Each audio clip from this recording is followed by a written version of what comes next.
Hello, I'm Abhishek. Today I'll be showing you how to use this virtual microscope. So let's get started. First thing we need to do is to turn on the light, which we can do by clicking this button. There. Now we need to adjust the rheostat so that the light intensity of the lamp increases. So we just turn it from 1 to 10. What the rheostat does is actually increase the current that's given to the lamp so that the light intensity thereby increases. Right. So now we choose our slide. I'll be using the cheek smear today. Right. In an actual microscope though, we'll have to pull back this clip, put the slide and release it so that it's in place. But for this one, we just need to click it. Okay, now we need to reposition the slide holder so that the specimen, the cheek smear, is right above the line of light. So we can do that by turning both of these knobs. This knob moves it up and down, while this moves it left and right. Oh, that's a bit too much. And that's right over the line. Okay. Now let's talk about the lenses. We have 4 lenses on this virtual microscope. The 4 power, then 10 power, after that 40 power, and finally 100 power. So what we'll be using is the 4 power to start off with to adjust our adjust our specimen. Then we'll use the other ones to fine tune it and clearly see it. So the one on the one that's farthest from you or is the one that's in the line of sight. There, the 4 ones in the line of sight now. Now these two are the coarse focus and the fine focus.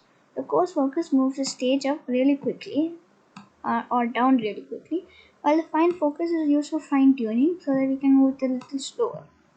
Always while before looking into it, you should put your stage at the highest possible level. Now we also have a checklist in this website where you can see what all you've done till now. The light is on, rheostat, slide, we have put our 4 lens in place, our specimen is centered over the iris, and our stage is at the stop position. Now we switch our view using this.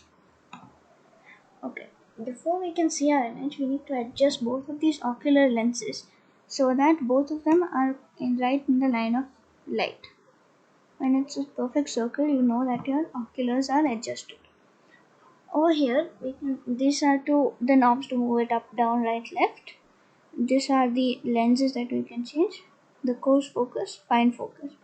And this is the iris diaphragm. This controls the amount of light that the iris lets through. We can adjust that like that. Right. Now, we need to adjust our coarse focus first until our specimen comes into view. Now it's in view, it's not, so just keep it in view. Now we need to adjust our iris diaphragm so that the light coming through is perfect. When you can know when the light is perfect when the red circle is clearly visible, or the red circle is at its darkest or deepest. Now we have to adjust our fine focus. Not that. That's not at all in focus. This will also be adjusted when the red circle is the brightest or the darkest. You can also see that the cheek cells are very clear now. But the problem is, since we're using at 4 power, they're not really, the magnification is really low.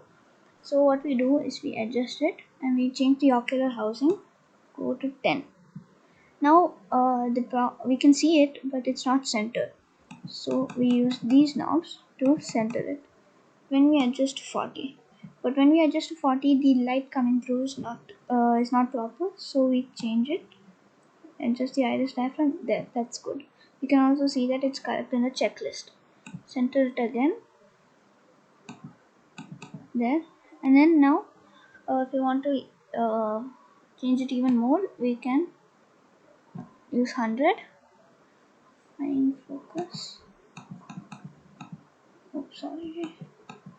There. When the tick comes up on this, you know that it's perfectly focused.